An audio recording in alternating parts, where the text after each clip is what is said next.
Hi there, and welcome to another video on the flexible Atlassian setup. In this video, we're going to look at the issue types that we presented or that we set up in the previous video. And I'm going to walk you through what the issue types are and why we have selected them, what the purpose of each of these issue types is. So I'm just going to go through the list that you have here on the Confluence page that I've set up for this. So I'm just going to take it from the top, and we can go through them one by one. And then if you have any questions, feel free to leave them in the comments. And let's just dive in and see where we end up. So we're going to start with Epic.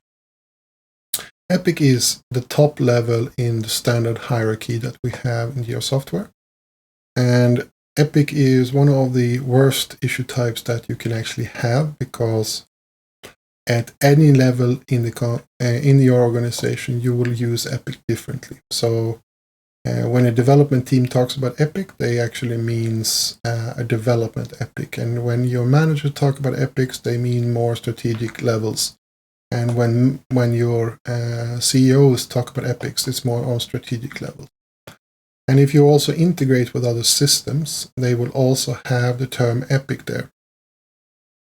So what we do in the flexible Atlassian setup is we rename it to feature. And that means that we can use it then as a container for value creation. So feature in this case will then be connected to a requirement or a business need. And we will say that everything that is inside this box is what we need to actually produce value, so we can create the features that we can deliver then into production. So the Epic will be turned into a feature, and we will have a video. I will make a video on how to change the Epic to a feature. So you will actually have that name instead of Epic in your Jira instance. And it acts just like a container, a box. Next up is a legacy item that we actually don't use in the flexible Atlassian setup, and that is the story. That is the default issue type in the standard setup in Jira. And it comes from an agile perspective where basically it is a post-it on a wall, and it's a one-for-all item. So you usually have problems since it can be a small idea or a big idea in the story. And they tend to be messy, and they tend to include everything. And we try to avoid having issues that are actually work orders in Jira to be the one-for-all, one-size-fits-all kind of items. It still exists in the setup because there will still be people that prefer to work that way. In some cases, that works very well. But the idea of having a user story in Confluence means that if you have also a story in Jira, it will be a story on a story. And as we know, a user story is not one-to-one with development or testing. So it usually becomes a little bit annoying to try to shoehorn things into one of these story items. But it's still there as a legacy item. Front-end development is the first work order, the first real work order. And the front-end development issue type is defined as a work order for front-end development. So that means that in the description here, we will not have any references to requirements or acceptance criteria or anything like that. The description should be based on how. How should I realize the goal that we have in Confluence? And then we will have a link, so you will see the need and the actual requirement, and you will see the requirement or the user story in context with the other user stories connected to the full requirement. And then you can also follow the requirement to the business need all the way up to strategic level. That way you get a better picture of what is this task that I have, instead of just having it isolated in the issue itself. And we also do this because we don't want to have multiple sources of documentation. So a requirement is a documentation, and in Jira we write instructions. It is not a tool for documentation because we want to clean out everything that is in Jira regularly. And that means that we will delete the instructions, but we keep the documentation in Confluence. The front-end development is for front-end development, obviously, so JavaScript, CSS, and HTML. Back-end development is, of course, everything that is related to the back-end, and it works exactly the way as a front-end development does. And in this one, we also have more information on a technical level, perhaps than you have in a front-end development tasks, which will usually be connected to visual designs and that are visual requirements. And while in backend, you might have more instructions in the description on how to build the backend part. For situations where you need to set up hardware, or if you have, like Jira is a no-code software, so you will actually configure instead, then we have an issue type for that called build and configure. And this one would be used then for those situations where you don't really have any code to write, but you still have configuration that needs to be connected to backend requirements, or sorry, regular requirements. Technical debt is one that is quite important, and this one is used as a reminder of bad decisions. So if you have someone that takes a management decision that affects the quality of your system, for example, we can't afford a specific message broker, or we don't have the time in the project to do things right, and we know that this is going to bite us in the butt later, then we always write a technical debt. We also use this if we have a system that has been around for a while and we see that we can clean it up and optimize it a bit. And then we also use a technical debt. And the point of having this is that we can lift it up. So when we are discussing what we will do next, we can also point at things that improve quality of the system. And we can also prioritize, and we can estimate this properly so we can actually see the benefit of it. Next up is investigation, and this one is important because it will visualize the cost of many of the actions that the development teams do and also testers do, that isn't really development or testing. So in this case, we are using this, for example, when we are asked to do investigations of estimations or to present technical solutions for high estimations that is in a different process, that is in the business process. So then we use this for that. And again, we use this to visualize where our time goes, but also so we can prioritize. We can see how much time did we spend on investigation in the previous iteration. Defect, most people call it for bugs. We are refining this one and calling it defect. And this is during the development process. We only have defects in development.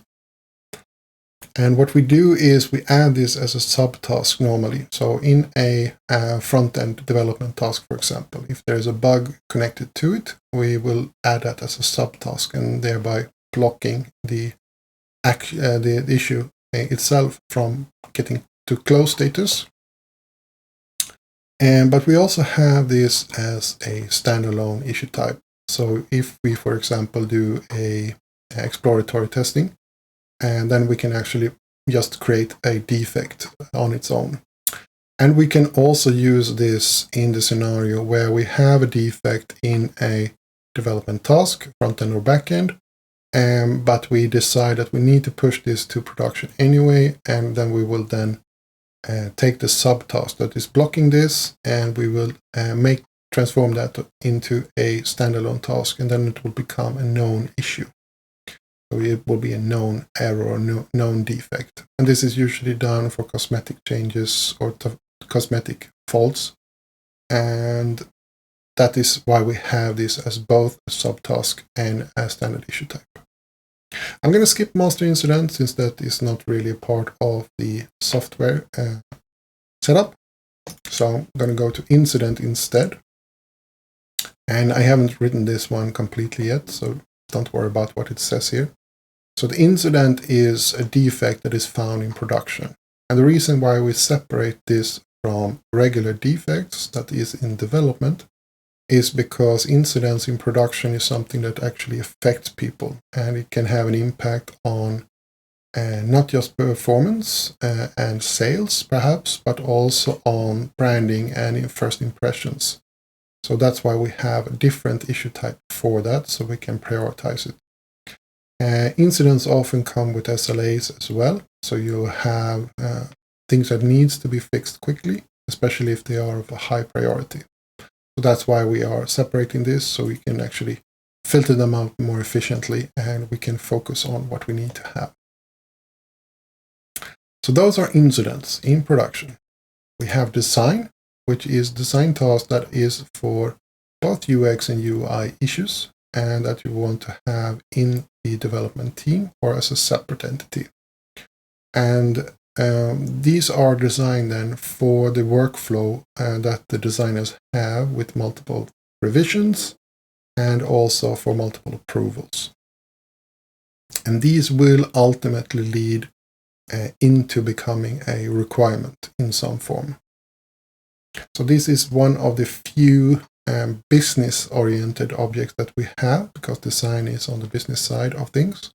And that is because they are usually, it's very important that they are visible to the development team, so we know if we are going to get a new design, and also so the development team can give their feedback on the designs from a technical perspective.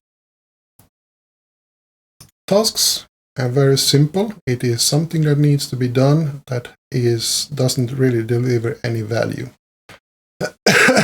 Or it is a value that is not related to development, design, requirements, and so on.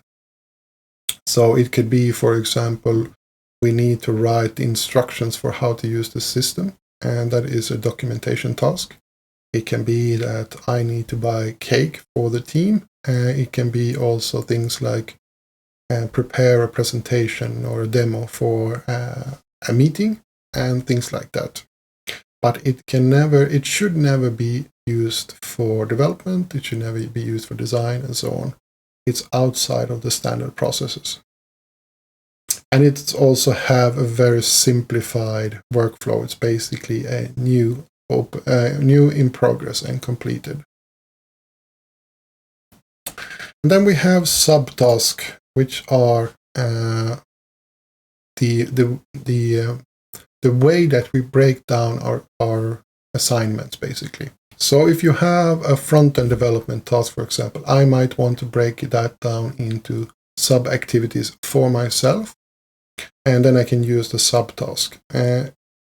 In the flexible Atlassian setup, we don't use subtasks to break down activities that actually will be delivered, if that makes sense. So subtasks are just for the person that is assigned to an issue to break down the work for themselves. So subtasks should never have estimates, for example, because that is on the work order itself. And subtasks should also not have any fancy workflows. So in this case, the subtask will be just like a task. So it will have the new, in progress, and completed. Those are the only three checklists, basically, that you have for subtasks. So there you have it. Those are the issue types that we have for the flexible Atlassian setup for the software version.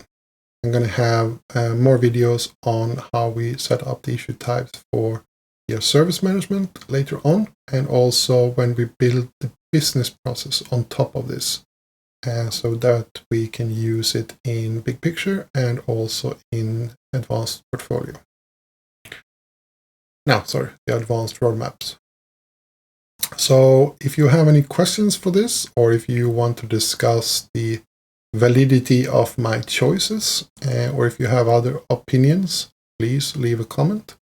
or Step by Atlastic, where we have discussion forums for this, and also other discussions, of course. But I'm very interested in hearing your opinions on this particular setup. And also if you have use cases that maybe I haven't encountered yet. And also we can discuss how that should fit into this. So until then, I hope you will have a great day.